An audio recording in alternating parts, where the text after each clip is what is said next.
Southeast Asia Regional Conference reaffirm our shared commitment to democratic governance, constitutionalism, parliamentary accountability, inclusivity, responsible innovation, and sustainable peace in accordance with our respective national constitutional framework, CPA principles, and the Charter of the United Nations. We recognize the indispensable role of parliaments in upholding democratic trust, ensuring executive accountability, protecting fundamental rights, and responding to the evolving aspiration of citizens. We take cognizance of the complex challenges confronting democratic institutions, including declining public confidence, political polarization, misinformation, climate vulnerability, social exclusion, and the rapid pace of technology change. We affirm that the future of democracy depends on the parliaments that are inclusive, participatory, transparent, and forward-looking, capable of strengthening social cohesion, embracing responsible innovation, and promoting peace and resilience within the across societies. We recognize multilateralism and parliamentary diplomacy as fundamental pillars of building trust, advancing peace, and reinforcing democratic resilience in an increasingly interconnected world grounded in sustained dialogue, mutual respect, shared democratic values, and adherence to international norms and collective responsibility. Democratic trust and parliamentary oversight affirm our commitment to democratic norms, constitutional principles, and parliamentary supremacy as the foundation of legitimate and effective governance, underscores the critical role of parliamentary oversight in ensuring executive accountability, ethical governance, and public trust, support the strengthening of committee system, including Public Accounts Committee, to promote fiscal discipline, transparency, and responsible management of public resources. Endorse evidence-based debate, constructive political dialogue, and cross-party cooperation as mechanisms to rebuild democratic credibility, promote initiatives that enhance citizens' engagement with parliamentary institutions. Inclusive and participatory parliaments commit to promoting equitable representation and meaningful participation of women, youth, persons with disabilities, religious minorities, and marginalized communities in parliamentary process. Resolve to review and reform parliamentary rules, procedures, and institutional practices to eliminate systematic barriers to inclusion, support parliamentary education, civic literacy, and public outreach initiative to instill democratic values and principles in the heart and minds of our future generation. Endorse mentorship, capacity building, and leadership programs that empower underrepresented groups with parliamentary institutions. Contribute to national and regional effort aimed at fostering inclusive governance, social cohesion, and participatory democracy. Innovation and responsible use of technology. Recognize the growing influence of digital technologies and artificial intelligence on governance and parliamentary processes, and underscores the importance of ethical, transparent, and human-centered framework. Affirms the need to counter misinformation, hate speech, deep fakes, and digital manipulation while safeguarding freedom of expression and democratic discourse. Support the development of open parliament initiative and digital governance tools to enhance digital access to information, transparency, and accountability. Promote capacity building programs for parliaments, parliamentary staff, and citizens to enable informed and responsible digital participation. Encourage measures to ensure safe and equitable digital engagement, including protection against online harassment, peace, climate resilience, and social cohesion. Affirm that peace, justice, inclusive development are mutually reinforcing and essential for sustainable democratic process. Recall that right to self-determination, as recognized under international law, remains essential to democratic legitimacy, peaceful coexistence, and durable political solutions. Note with concern the evolving challenges to the international order marked by growing unilateralism and gradual narrowing of space for mutual respect, sovereign equality, and adherence to international norms. Recognize the role of parliaments as platforms for dialogue, reconciliation, and peaceful conflict resolution within and across communities. Support legislative initiative to strengthen climate resilience, disaster preparedness and protection of climate vulnerable regions, endorse community empowerment, local governance, engagements, and participatory policy making to enhance social cohesion, contribute to regional and national efforts that advance justice, equity, and sustainable development as cornerstones of democratic stability. Regional parliamentary cooperation affirms the importance of parliamentary diplomacy and collaboration among CPA members' parliaments as instruments for trust building and regional stability. Support structured capacity building programs, knowledge sharing platforms, and best practices exchange among regional parliaments. Endorse partnerships with civil society, academia, and private sector to advance inclusive, innovative, and sustainable parliament development. Encourage regional initiatives that address shared democratic, social, economic, and environmental challenges. Recognize that timely CPA regional conferences are central to sustaining parliamentary partnerships and commend the Provincial Assembly of Sindh, Pakistan for hosting the 7th CPA Asia Regional Conference within 1 year of the previous conference. As we conclude our deliberation in Karachi and adopt this declaration on February 6, 2026, we reaffirm our shared resolve to strengthening parliaments as trusted, inclusive, innovative, and peace-building institutions guided by democratic values, CPA principles, and international commitments. We commit to translating the spirit and intent of this declaration into concrete legislative and institutional action within our respective jurisdictions in pursuit of democratic resilience, collective well-being, and a peaceful future for the people. Sir, Honorable Chief Guest, with your permission, I shall place the Karachi Charter Declaration before the House for formal adoption. Those in favor may kindly signify their assent by thumbing of decks in our time-honored parliamentary tradition.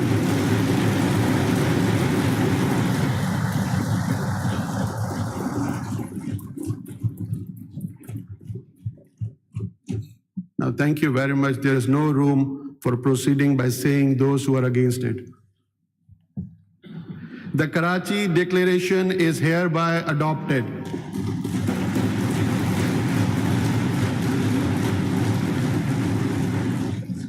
Now, ladies and gentlemen, and I will invite that person when his province at the time when democratic governance, institutional continuity, and development-oriented politics demand wisdom, restraint, and resolve. His government's steadfast support and close partnership with the Provincial Assembly have been instrumental in making this conference and its historic hosting a reality. Honorable Chief Minister Murad Ali Shah, I respectfully invite you to deliver your address and formally declare the conference closed. Chief Minister Syed Murad Ali Shah.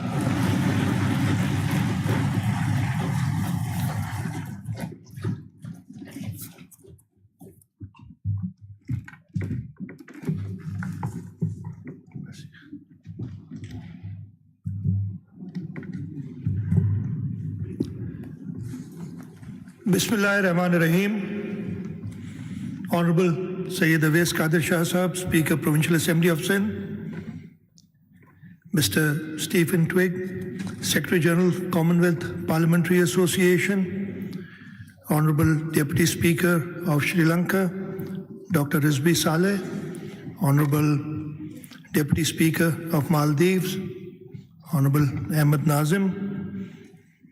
Honorable representatives, speakers from Malaysia, Honorable Leader of the Opposition, Provincial Assembly of Sindh, Honorable Syed Qaim Ali Shah Sahab, former Chief Minister, Sindh, Honorable Nisar Ahmed Khodo Sahab, former Speaker, Provincial Assembly of Sindh and President, Pakistan People's Party, Sindh, Honorable members of the Diplomatic Corps, distinguished delegates, parliamentarians, parliamentary officials, ladies and gentlemen, Assalamu alaikum and a very good morning.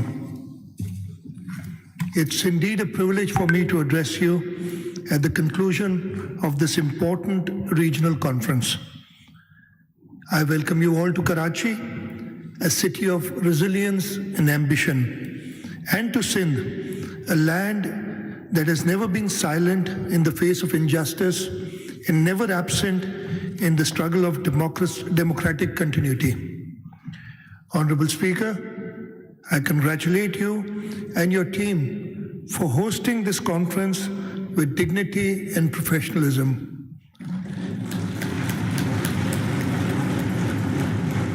In today's world, bringing together diverse political voices is not easy. It requires patience, institutional strength, and political maturity. The House today is not just hosting a conference. It is hosting a conversation about the future of democracy. Ladies and gentlemen, democracy across our region is under pressure, not because people want less democracy, but because people want better democracy. Citizens today are more informed, more demanding, and less willing to accept excuses. They want delivery, they want fairness, they want institutions that work. Democracy does not weaken when citizens question authority. It weakens when authority stops answering citizens. Your conference theme, trust, inclusion, innovation, and peace, captures the crisis and the opportunity before us. Trust has been eroded because people often see inequality before the law.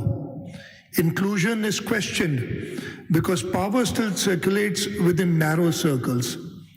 Innovation is delayed because institutions resist change. Peace is threatened when injustice becomes routine. In Sindh, we do not claim perfection. Governing is hard work. We govern in different economic conditions, under climate stress, and with growing social expectations. But we have made a clear political choice: reform over rhetoric, systems over slogans, delivery over display. Trust is rebuilt through transparency and accountability. That is why we are strengthening public financial management, digitizing revenue systems, and introducing monitoring in service delivery. Please do not trust speeches. People do not trust speeches, they trust systems. Trust grows when citizens see where their money goes and who is responsible when it is wasted. Inclusion is not charity. Inclusion is democracy in practice. We are expanding women's participation in local governance, investing in girls' education, and creating skill pathways for youth. We are strengthening protection for minorities and vulnerable communities. A democracy that excludes is not stable. It is fragile, and fragility eventually becomes instability. Innovation is not about technology alone. It is about changing how governments think, decide, and deliver. We are reforming procurement, expanding e-governance, and using data to improve health and education outcomes. But innovation must serve people, not impress donors. Technology must shorten the distance between citizens and the state and not widen it.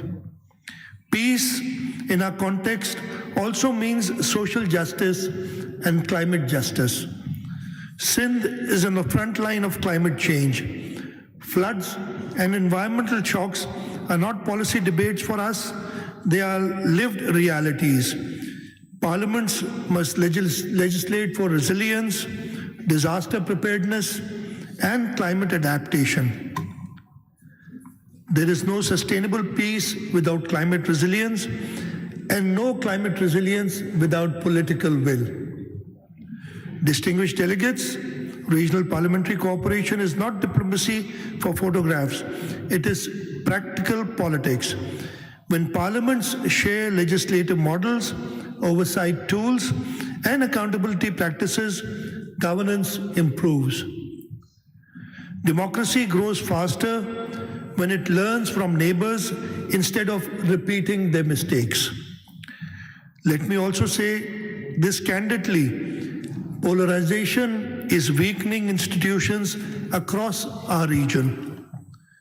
When parliaments become arenas of hostility instead of accountability, the only winners are those who benefit from chaos.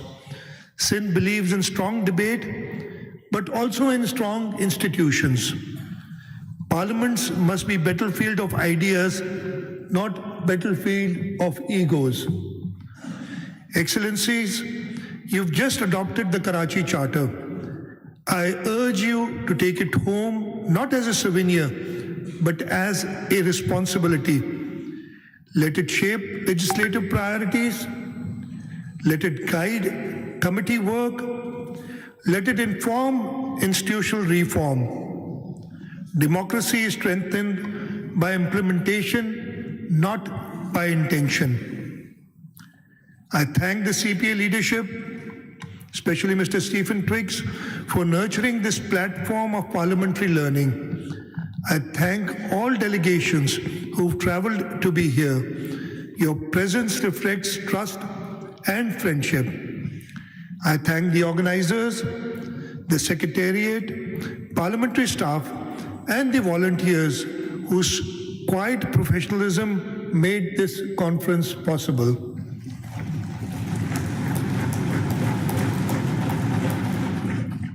Good governance is often invisible, but its results are visible in people's life. You will leave Sindh with memories of our culture and hospitality.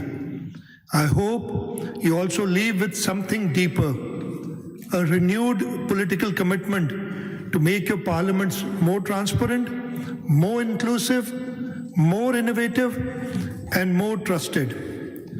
Because at the end of the day, democracy is not measured how powerful leaders feel. When parliament ladies and gentlemen, before I end my speech, I'd just like to say a few words regarding this conference. Unfortunately, I was not able to give it the time that I wanted to because of my other commitments, but I've been following up. And I've been really happy with the kind of debate which has gone on here. And I hope that each and every one of you has thoroughly enjoyed the debate and thoroughly enjoyed the hospitality of Sindh. I've been following the debates. I heard the leader of the opposition saying that you might have gained a few calories here. But that, as he said, was a good intention. Inshallah, you'll remember this conference, you'll remember the people of Sindh, the people of Karachi, and you'll take back good memories and you'll put whatever has been discussed here in practice in your own parliaments. I thank the Honorable Speaker for having me here today, and I thank all of you for taking time out and coming from your countries to visit Karachi, to visit the province of Sindh, and for making this conference successful. Thank you very much. Pakistan, Zindabad.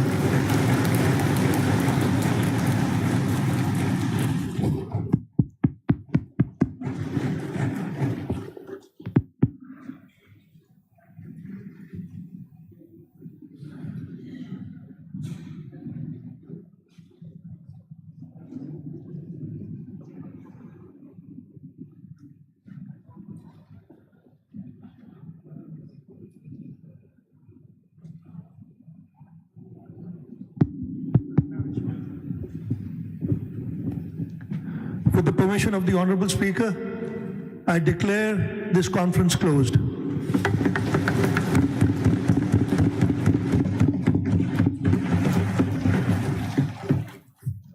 Before we disperse for lunch and Juma prayer, I will request all the delegates to please move from that door.